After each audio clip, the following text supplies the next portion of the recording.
Ассалаумағалейкум. Бүгін бізде Oppo A52 кішкене тамағымыз ауырып қалып еді. Сыбырлап сөйлей берші ондай болса.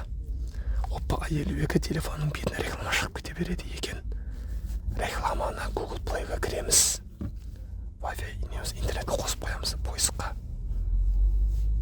Детектор деп жазамыз. Детектор мінекей. Реклама, детектор реклама. Установить. Орнатамыз. Орнатылған соң.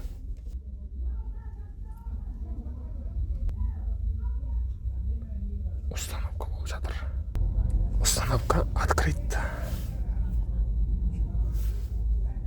Басамыз на белгіге. Разрешить.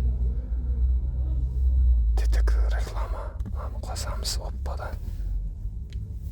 Окей. Жоғарысын қосамыз. Артқа қайтамыз. Басамыз. Детектор рекламаны қосамыз. Артқа қайтамыз. Птичка.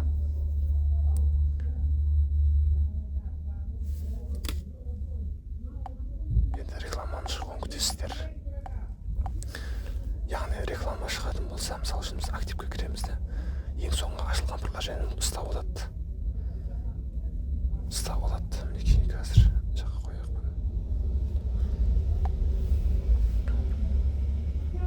Мына жерге жоғарыға басамыз, открыт приложение, детектор.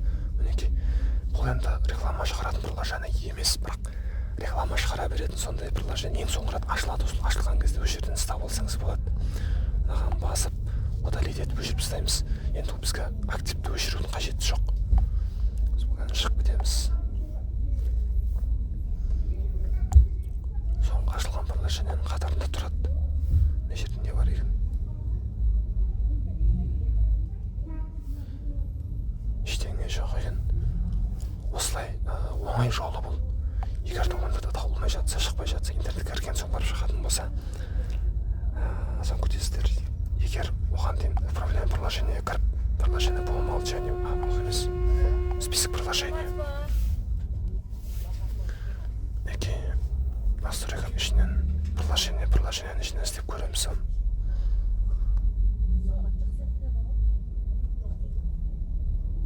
Perfect PMI дейді. Torch up. Мына бір нәрсе бар екен, фонарик. Осыны өшіріп тастау керек. Жалғыз болсам, осы да приложение вирус шығарады. Никогда.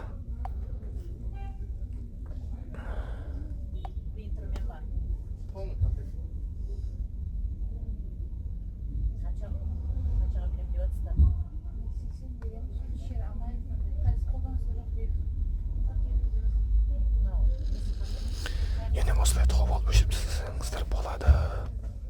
Әйтпесе жаңағыда детектордың көмегімен ашып өшіресіздер. Мінекей детектор осы арқылы. Видео ұнаған болса пайдасы тигізсе міндетті түрде каналға тіркелеміз. Сау болыңыздар.